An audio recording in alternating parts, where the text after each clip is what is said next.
لالٹی کی روشنی میں آنے والے کا چہرہ دیکھ کر وہ حیرت سے بولے، پھر اس کا بازو پکڑ کر اسے اندر کرتے ہوئے بولے، چل اندر آ جا۔ وہ دروازے کے کنڈے میں زنجیر اٹکا کر پلٹے تو وہ ان کے پیچھے کھڑا تھا۔ او جھلیا، ادھر کیوں کھڑا ہے؟ کمرے میں آ جا، بڑی ٹھنڈ ہے۔ پھر اسے ساتھ لیے کمرے میں چلے آئے، جس کا اوپری ڈھر بڑھنا تھا اور ایک پوٹلی سی اس نے بازوؤں میں چھپا رکھی تھی۔ کمرے میں آ کر اس نے اپنے بازو ڈھیلے کیے تو بچے کی جھلک دیکھ کر چارپائی کے سرہانے میں رکھا دوپٹہ اٹھا کر اوڑھتی ملانی جی کے ہاتھ رک گئے۔ یہ کس کا بچہ اٹھا لایا ہے؟ انسان کا، اس نے متانت سے اطلاع دی۔ مجھے کہاں سے مل گیا؟ مولوی صاحب کی حالت بھی ملانی جی سے مختلف نہیں تھی۔ جھاڑیوں میں سے۔ سبحان اللہ، مولوی صاحب ایسے لہجے میں بولے جیسے یقین نہ آئے ہو۔ اسے بھوک لگی ہے۔ وہ ان کی کیفیتوں کی پرواہ کیے بغیر بچے کی طرف اشارہ کر کے بولا، جو بھوک سے اس قدر نڈھال ہو چکا تھا کہ اب رو بھی نہیں پا رہا تھا۔ مولوی صاحب اب بھی پریشان تھے، مگر بچے کی بھوک کا احساس کر کے بولے، ہاجرہ اٹھ، دودھ لے کر آ۔ پر مولوی صاحب، اس سے یہ تو پوچھ لیں کہ کس کا بچہ اٹھا لایا ہے؟ وہ بھی پتہ چل جائے گا، تو دودھ تو لے آ۔ پر وہ اٹھی نہیں۔ ان کی نظر بچے پر جمی تھی، جسے گود میں لیے سائیں چارپائی پر بیٹھ گیا تھا۔ اس کا تو ابھی غسل بھی نہیں ہوا۔ ملانی جی کی بات پر مولوی عبدالخالق کا دھیان بچے کی حالت پر گیا اور معاملے کی تہہ تک پہنچ گئے۔ پھر جب وہ بولے تو ان کے لہجے میں کچھ دیر پہلے والا ہیجان نہیں تھا۔ پھر پہلے اس کے غسل کا انتظام کر، پھر اس کی بھوک کا بندوبست کرتے ہیں۔ اپنی بات کہہ کر وہ کمرے سے باہر نکل آئے اور باورچی خانے سے دیگچہ اٹھا کر صحن میں لگے ہینڈ پمپ کے نیچے رکھا اور ہینڈ پمپ چلا کر دیگچہ پانی سے بھرنے کے بعد اٹھا کر باورچی خانے میں چلے آئے، جہاں ملانی جی مٹی کے چولہے میں آگ لگا چکی تھیں۔ دیگچہ چولہے پر رکھ کر وہ پھر صحن میں آ گئے اور بالٹی میں ہینڈ پمپ سے پانی بھرنے لگے۔ بالٹی آدھی بھر گئی تو انہوں نے ہینڈ پمپ چلانا بند کر دیا اور باورچی خانے میں آ کر بیٹھ گئے۔ پھر چولہے پر رکھا پانی گرم ہو چکا تو کپڑے سے پکڑ کر دیگچہ اٹھایا۔ وہ صحن میں آ گئے اور دیگچے کا گرم پانی بالٹی کے ٹھنڈے پانی سے مکس کر کے نیم گرم پانی تیار کرنے لگے۔ ادھر ملانی جی چولہا بجھا کر کمرے میں آ گئیں۔ لا بچے کو نہلا دوں۔ وہ بچے کی طرف ہاتھ بڑھا کر بولے۔ سائیں نے انہیں دیکھا، پھر بچہ انہیں دینے کے بجائے گود میں لیے باہر آ گیا۔ ہینڈ پمپ کے پاس ہی کپڑے اور برتن دھونے کے لیے جگہ مخصوص تھی۔ وہ وہاں رکھی چوکی پر آ بیٹھا اور بچے کو ران پر لٹا کر رگڑ رگڑ کر ٹھنڈے پانی سے ہاتھ دھونے لگا۔ ملانی جی سمجھ گئیں وہ بچہ انہیں نہیں دے گا، اس لیے انہوں نے دوبارہ اس سے بچہ نہیں مانگا اور چوکی اٹھا کر اس کے پاس آ بیٹھیں، جو اب بچے کے گرد لپٹے کپڑے ہٹا رہا تھا۔ پھر اس نے دونوں پاؤں جوڑ کر بچے کو پیروں پر بٹھا لیا۔ ملانی جی بالٹی میں سے پانی کے مگ بھر بھر کر بچے پر انڈیلنے لگیں اور وہ ایک ہاتھ سے بچے کو سنبھالے دوسرے ہاتھ سے اس کے جسم کو نرمی سے صاف کرنے لگا۔ بچہ ٹھنڈ اور پانی سے پریشان ہو کر رونے لگا تھا، پر وہ دونوں پورے اطمینان سے اسے غسل دیتے رہے۔ جب وہ پاک ہو چکا تو مولوی صاحب نے ایک خشک تولیہ سائیں کے ہاتھوں میں پکڑایا، جس میں بچے کو لپیٹ کر وہ کمرے میں آ گیا۔ ملانی جی اور مولوی صاحب کمرے میں آئے تو وہ بچے کو تولیہ سمیت چارپائی پر لٹائے اس کے جسم کو خشک کر رہا تھا۔ اب اس کے لیے کپڑے کہاں سے لاؤں؟ ملانی جی بولیں تو مولوی عبدالخالق نے کہا، سورج تو نکلنے دے، اس کا انتظام بھی ہو جائے گا۔ پھر ایسا کرتی ہوں، گرم چادر نکال لیتی ہوں، ابھی اس میں لپیٹ لیتے ہیں۔ بولتی ہوئی وہ صندوق میں سے گرم چادر نکالنے لگیں۔ پھر جب بچے کو گرم چادر میں لپیٹ چکے تو مولوی صاحب سائیں سے بولے، لا بچہ مجھے دے دے۔ اس نے کچھ کہا تو نہیں، مگر بچے کو سینے میں بھینچ لیا۔ مولوی عبدالخالق متبسم لہجے میں بولے، اس کے کان میں اذان دینی ہے، یا پھر تو اذان دے دے۔ اس نے ان کی بات سنی اور پھر سوچے بغیر بچہ انہیں دے دیا۔ ملانی جی دودھ گرم کرنے چلی گئیں اور مولوی صاحب بچے کے کان میں ذات برحق کی کبریائی بیان کرتے ہوئے اذان کے الفاظ اس کی سماعتوں میں انڈیلنے لگے۔ اذان کی ادائیگی کے بعد انہوں نے بچہ اس کی گود میں ڈالا تو اس کی بے چینی کو محسوس کر کے مسکرانے لگے۔ ملانی جی دودھ گرم کر کے لے آئی تھیں، مگر انہوں نے بچے کو دودھ پلانے کی پیشکش نہیں کی، بلکہ چھوٹے ٹیبل پر دودھ کا پیالہ اس کے سامنے رکھ دیا۔ اسے تو بچے کو چمچے سے دودھ پلانا مشکل لگ رہا تھا، بچے کے لیے بھی چمچے سے دودھ پینا مشکل تھا۔ وہ اور بھی رونے لگا۔ آخر کئی بار کی ناکام کوششوں کے بعد بچے کے حلق میں دودھ کے چند قطرے چلے ہی گئے۔ پتہ نہیں پھر اس کا پیٹ بھرا کہ نہیں، مگر زیادہ دودھ گرا کر اور تھوڑا سا پی کر وہ کچھ دیر بعد سو گیا تھا۔ وہ سوئے ہوئے بچے کو گود میں لے کر بیٹھا رہا، پھر جب لگا کہ وہ گہری نیند میں چلا گیا ہے تو بہت آہستگی سے اسے بستر پر لٹا کر اٹھ گیا۔ شرٹ وہ پہلے ہی پہن چکا تھا، پھر کسی طرف دیکھے بغیر چلتا ہوا گھر سے چلا گیا۔ مولوی صاحب دروازہ بند کر کے اندر آئے تو ملانی جی بستر پر بچے کے پاس بیٹھی دھیرے دھیرے اسے تھپک رہی تھیں۔ مولوی صاحب دوسری طرف سے چارپائی پر بیٹھ کر بچے کو دیکھنے لگے، جو بڑے معصوم انداز میں سو رہا تھا۔ میں تو پریشان ہو گئی ہوں مولوی صاحب، پتہ نہیں کس کا بچہ ہے اور اسے کہاں سے مل گیا۔ بتا تو رہا تھا کہ جھاڑیوں سے ملا ہے۔ وہ چپل اتار کر پاؤں اوپر اٹھا کر آرام سے بیٹھے اور رضائی اپنے اوپر پھیلاتے ہوئے لاپرواہی سے بولے۔ ملانی جی کو ان کا انداز ذرا نہ بھایا۔ جھاڑیوں سے ملا ہے؟ انہوں نے منہ بنایا۔ بھلا بچے جھاڑیوں میں اگا کرتے ہیں؟ ایسا ہوتا نا مولوی صاحب تو دنیا میں کوئی بھی بے اولاد نہ رہتا۔ میں آپ جھاڑیوں سے دو چار بچے اٹھا لاتی۔ اس پاگل نے ایک بات کیا کہہ دی، آپ تو ایمان لے آئے۔ تم اب بھی اسے پاگل کہہ رہی ہو؟ ان کا اشارہ کچھ دیر پہلے کے اس کے رویے کی طرف تھا۔ ملانی جی بھی ایک پل کو خاموش ہو گئیں، پھر عاجزی سے بولیں، میں تو وہی کہہ رہی ہوں جو نظر آتا ہے، پھر اس کی بات پر واقعی دل نہیں ٹھہرتا۔ کوئی بھلا کیوں اپنا بچہ جھاڑیوں میں پھینکے گا؟ چلیں، لڑکی ہوتی تب بھی مان لیتے کہ 1400 سال پہلے کی جہالت ابھی بھی ختم نہیں ہوئی، مگر یہ تو لڑکا ہے۔ تو بہت بھولی ہے ہاجرہ، اور میں کوئی برا قیاس کرنا نہیں چاہتا، پر اتنا سمجھ لے، جس عورت نے بچہ گود سے نکال پھینکا وہ اس پر دعویٰ نہیں کرے گی، کر سکتی ہی نہیں، اور جو دعویٰ کرتی ہے وہ اپنا بچہ خود سے جدا نہیں کرے گی۔ اب اور کیا کہوں؟ تو یہ بات ذہن سے نکال دے کہ اس کی ماں دکھ میں ہوگی، اس نے کسی سکھ کی خاطر ہی اپنی اولاد خود سے دور کی ہوگی، اور بس اب اس بارے میں کوئی بات نہ کرنا کہ بات سچ ہوئی تو غیبت ہے، جھوٹ ہوئی تو بہتان، اور گناہ دونوں صورتوں میں ہے۔ خود کو سمجھا لے کہ اس کا رزق اس گھر میں لکھا تھا اور یہ اپنا حصہ لینے آیا ہے۔ اللہ کے کام حکمت سے خالی نہیں ہوتے، اسے یہاں بھیجا ہے تو اس میں بھی کوئی مصلحت پوشیدہ ہوگی، اس کے کھیل وہی جانے۔ تہجد کا وقت ہو چکا تھا۔ اپنی بات ختم کر کے مولوی عبدالخالق وضو کے لیے اٹھ کھڑے ہوئے۔ مسجد سے نکل کر مولوی عبدالخالق تسبیح کے دانے گراتے گھر کی طرف جا رہے تھے۔ ملانی جی کو دروازے میں کھڑا دیکھ کر ٹھٹک کر رک گئے۔ انہیں یاد نہیں آیا کہ 25 سالہ ازدواجی زندگی میں کبھی ملانی جی نے دروازے پہ کھڑے ہو کر ان کا انتظار کیا ہو۔ حیران ہوتے ہوئے وہ ان کے پاس چلے آئے اور ان کی الجھن بھرے چہرے پر نظر ڈال کر پوچھا، کیا بات ہے؟ وہ آیا ہوا ہے۔ ملانی جی پریشانی سے گویا ہوئیں۔ کون؟ بولتے ہوئے مولوی صاحب نے ان کے اوپر سے اندر گھر میں نظر ڈالی، پھر انہیں سائیڈ میں کر کے گھر کے اندر چلے آئے۔ خالی صحن کو دیکھتے ہوئے بیٹھک میں آ گئے۔ بچہ جاگ چکا تھا اور سائیں اسے گود میں لیے چارپائی پر بیٹھا تھا۔ حالانکہ وہ یک ٹک بچے کو دیکھ رہا تھا، لیکن اس کی آنکھیں دلچسپی سے خالی تھیں اور نہ ہی وہ بچے سے کھیل رہا تھا، مگر بچے کو اس کی موجودگی بہت اچھی لگ رہی تھی۔ وہ کبھی اپنے چھوٹے چھوٹے نرم ہاتھ اس کے سینے پر مارتا اور کبھی اس کی داڑھی میں الجھا کر کھینچتا، بہت مگن لگ رہا تھا۔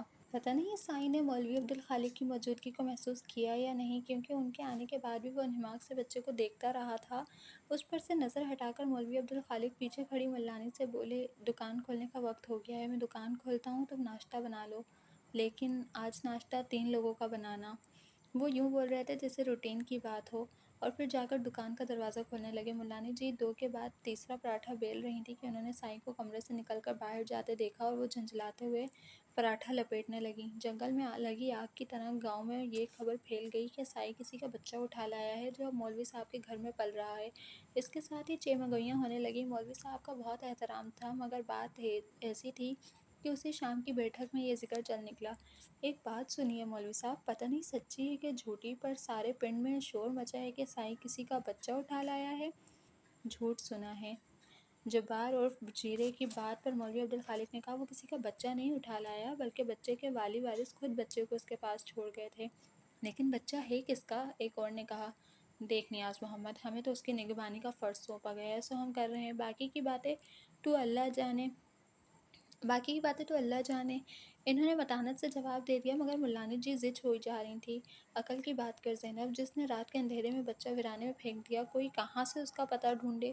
ان کی بات پر زینب بولی، یہ بھی ہے، پر کچھ دن انتظار کر کے دیکھ لیں، شاید کوئی اسے لینے آ جائے۔ زینب تو واقعی کم عقل ہے، ایک دوسری عورت بولی، اگر لینے ہی آنا تھا تو کوئی چھوڑ کے کیوں جاتا؟ لیکن ملانی جی، معاملہ تو مشکوک ہے، کوئی کیوں اپنا بچہ پھینکے گا، وہ بھی اتنے سونے منڈے کو؟ میرے گھر والے نے منڈے کے چکر میں 3 بیاہ کر لیے، اب کہتا ہے چوتھا کرے گا، بھلا کوئی وارث کو بھی پھینک سکتا ہے؟ اب کیا کہوں سعیدہ، بات تو میری عقل میں بھی نہیں آتی، پر مولوی صاحب کہتے ہیں برا قیاس نہ کرو۔ انہوں نے کہہ کر اس ٹاپک کو ختم کر دیا۔ صحن میں چارپائی بچھا کر بیٹھی عورتیں دھوپ سینکتے ہوئے اپنے اندازے لگاتی رہیں، جبکہ وہ جس کی ذات ماما بنی ہوئی تھی، سائیں کی گود میں لیٹا مزے سے انگوٹھا چوس رہا تھا۔ دھوپ اتر گئی تھی اور مولوی عبدالخالق کے گھر کا آنگن بچوں سے بھر گیا تھا۔ برابر برابر 2 دریاں بچھی تھیں۔ ایک دری پر بیٹھے بچے ہاتھوں میں سپارے لیے لہک لہک کر قرآن پڑھ رہے تھے، اور دوسری دری پر وہ بچے بیٹھے تھے جو قرآن کا سبق لے کر یاد کر چکے تھے اور اب اپنے اسکول کی کتابیں کاپیاں لے کر بیٹھے ہوم ورک کر رہے تھے۔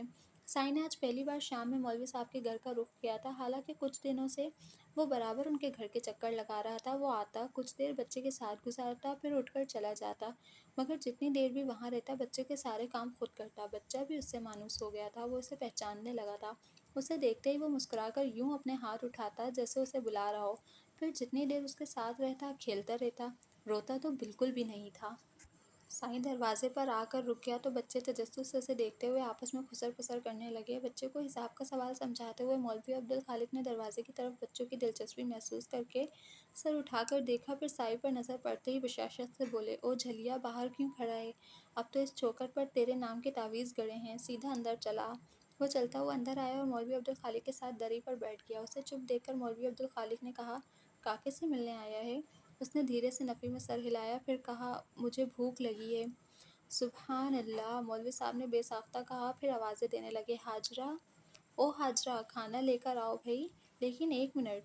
انہیں کچھ خیال آیا تو بول کر معنی خیز نظروں سے اسے دیکھنے لگے۔ کھانا تو تجھے ضرور ملے گا، پر پہلے ایک کام کرنا ہوگا۔ اس نے سوالیہ نظروں سے انہیں دیکھا۔ مولوی عبدالخالق اس کے استفسار کو سمجھ گئے تھے، لیکن اسے کچھ بتانے کے بجائے وہ اشارے سے ایک بچے کو پاس بلانے لگے۔ ادھر آ۔ بچہ پاس آ گیا تو بولے، جا کر جبار سے کہہ کر اپنا تام جام اٹھا کر چلا آئے۔ جبار کون؟ جیرا نائی؟ بچے نے معصومیت سے بولتے ہوئے تصدیق چاہی تو مولوی صاحب ماتھا پیٹ کر بولے، تم لوگ نام بگاڑنے سے باز نہ آنا۔ ہاں بھائی، جا کر جیرے نائی سے کہو میں نے بلایا ہے۔ اور بچہ ان کے کلسنے پر محفوظ ہوتا باہر بھاگ گیا۔ اسے بھیج کر مولوی عبدالخالق سائیں کی موجودگی کو فراموش کرتے ہوئے بچوں کو پڑھانے لگے۔ سلام مولوی صاحب۔ جبار نے دروازے پر سے ہی حتمی سلام جھاڑا۔ مولوی صاحب اس کے سلام کا جواب دیتے ہوئے اٹھ کھڑے ہوئے۔ اپنا سامان ساتھ لائے ہو؟ جی مولوی صاحب، ساتھ لایا ہوں۔ اس نے اپنے کندھے سے لٹکے لکڑی کے صندوق کو تھپکا، پر آپ کے بال تو جمعے کو ہی تراشے تھے اور خط بھی بنایا تھا، پھر کیسے بلانا ہوا؟ اس کی بات پر مسکرا کر مولوی صاحب نے سائیں کی طرف اشارہ کر کے کہا، تیری ضرورت مجھے نہیں، اسے ہے۔ پھر اس کے پاس آ کر بولے، چل اٹھ، بہت پھر لیا اس طرح، اب تجھے انسان کا بچہ بناتے ہیں۔ اس کے بعد اندر سے میز اور کرسی منگوا کر اسے کرسی پر بٹھا دیا۔ جبار پھرتی سے اپنا سامان نکال کر میز پہ رکھتا جا رہا تھا۔ سائیں کے جی میں جانے کیا آئی کہ آئینہ اٹھا کر اس میں اپنا چہرہ دیکھنے لگا۔ وہ چہرہ جسے مدت سے دھویا نہیں گیا تھا، بڑے بالوں اور ناتراشیدہ داڑھی میں چھپا ہوا تھا۔ اسے جیسے خود بھی اپنا پراگندہ حالی پر یقین نہیں آیا۔ داڑھی کے چپچپاتے بالوں پر ہاتھ پھیرتے ہوئے اس نے اپنے اصل روپ کو یاد کرنا چاہا، پر حیرت کی بات تھی کہ اسے اپنی صورت یاد نہیں آئی، اور آتی بھی کیسے؟ آئینے میں نظر آتا چہرہ اس قدر اجنبی تھا کہ اس میں سے پرانے نقوش ڈھونڈ پانا مشکل ہوتا۔ بنا کچھ سوچے جبار نے اس سمجھے کے کندھوں پر اس نے تولیہ شیونگ کے لیے جھاگ ڈال کر بنا سر کے ہاتھ بال سے چہرے تراشنا پر شروع پھیلایا، کیے۔ اس پھر نے استرول مدت سے لے سر کر نہیں شیو دھویا کرنے تھا اور لگا۔ نہ اب بالوں اس میں کے تیل چہرے لگایا کو تھا، بلیڈ سو کی اب ان رگڑ کی کی حالت عادت نہیں جھاڑ رہی تھی۔ اس نے جھنکار ایک ہاتھ جیسی ہو مارا ہی رہی تھا تھی، کہ چہرے پر جسے کٹ پڑ کاٹنا گیا، آسان کام نہیں مگر تھا، اس پر نے جبار شیونگ روک اپنے کر کام خون کا صاف کرنے کاریگر کی تھا۔ زحمت نہیں کی۔ اس کی حرکاتیں صفنہ اور خوابیدہ سی تھیں، تو جیسے وہ لگا، اپنی دقت پرانی بھی ہوئی، عادتوں پر کو اس نے یاد کر بالوں رہا کو ہو۔ وہ تراش آرام سے تراش شیو کی حد کرتا رہا، تک مگر صحیح اب اس کے حالت دے دی انداز تھی۔ میں احتیاط پھر تھی۔ اس کے داڑھی کے بالوں کو داڑھی ہٹا معقول کر حد اس نے تک تولیے چھوٹا سے کر جھاگ دیا۔ منہ پر جبار سے اپنی صاف طرف سے کرتے ہوئے کام آئینے ختم میں کر کے دیکھا اور سیدھا ماضی ہوا میں تو اس نے جھانکا، اور ہاتھ اس بڑھا کے کر چہرے میں کچھ آئینہ اجنبی سا اٹھا تھا۔ لیا۔ مونچھوں کو صاف کر کے چہرہ اس نے اب بھی پھر آئینہ انجان لگ دیکھا، رہا تھا۔ اب کہ اسے چہرے سے شناسائی کا احساس ہو رہا تھا۔ اب کچھ بات بنی ہے۔ اپنی تھوڑی کو مسلتے ہوئے اس نے سوچا، یہ کپڑے لے اور جا کر نہا لے۔ ویسے میرا ناپ تجھے چھوٹا ہوگا، مگر جو چھیٹرے تو نے پہن رکھے ہیں ان سے بہرحال بہتر ہیں۔ ابھی ان سے ہی کام چلا لے، کل تیرے 2 جوڑوں کا کپڑا خرید کر درزی کو سلنے کے لیے دے دوں گا۔ مولوی صاحب ہاتھ میں اپنا ایک شلوار قمیص لیے اس سے کہہ رہے تھے۔ اس نے ان کے ہاتھ سے کپڑے لیے، پھر رسی سے تولیہ اٹھا کر غسل خانے میں چلا گیا۔ وہ اتنی دیر تک نہایا کہ مولوی صاحب مغرب کی نماز پڑھا کر آ گئے، مگر جب وہ گیلے بالوں کو تولیے سے رگڑتا غسل خانے سے برآمد ہوا تو دونوں میاں بیوی خوشگوار حیرت میں گھرے اسے دیکھتے رہ گئے۔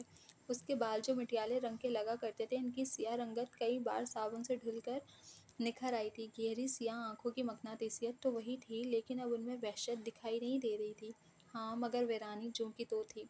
آنکھوں کے نیچے حلقے واضح ہو رہے تھے۔ رنگ شاید یوں بھی قدرے سانولا رہا ہوگا، مگر اب جھلس کر گہرا ہو گیا تھا۔ گالوں کا ڈھیلا ماس بتا رہا تھا کہ یہ چہرہ کبھی پرگوشت تھا۔ عنابی رنگت کے ہونٹ جو سختی سے بھینچے رہتے تھے، اس وقت نرمی سے بند تھے، جن سے چہرے کا تاثر ہی بدل گیا تھا۔ وحشت اور دیوانگی کی جگہ سنجیدگی اور متانت نظر آ رہی تھی۔ اس کی دراز قامت تو نظر آتی تھی، مگر شانوں کی چوڑائی اب زیادہ نمایاں ہو رہی تھی۔ اندازہ لگایا جا سکتا تھا کہ وہ کبھی صحت مند جسم کا مالک رہا ہوگا، لیکن اب اس کا وزن کافی کم ہو گیا تھا۔ مولوی صاحب کے کپڑے اس کے لیے کافی چھوٹے تھے۔ شلوار ٹکنوں سے اوپر جا رہی تھی اور قمیض گھٹنوں سے اوپر۔ اس پر مضحکہ یہ کہ کمزوری کی حد تک دبلا ہونے کے باوجود قمیض اس کے چوڑے چکلے سینے پر پھنسی ہوئی لگ رہی تھی، مگر جس نے اسے دیوانگی کے عالم میں دیکھا ہو، اس کے لیے اس کی بدلی ہوئی حالت واقعی خوشگوار تھی۔ سائی کی تو حالت ہی بدل گئی ہے مولوی صاحب، دیکھیں ذرا کیسا سونا روپ نکلا آیا ہے۔ ملانی جی کی بات پر اسے دیکھتے ہوئے وہ مسکراتے لہجے میں بولے، یہ سائی نہیں ہے ہاجرہ، اللہ کا بندہ ہے، عبداللہ۔ کیوں عبداللہ؟ میں نے ٹھیک کہا نا؟ وہ انہیں ہی دیکھ رہا تھا، پر ان کے استفسار پر نظر چرا کر گیلا تولیہ رسی پر پھیلانے لگا۔ مولوی صاحب کی معنی خیز مسکراہٹ اور بھی گہری ہو گئی۔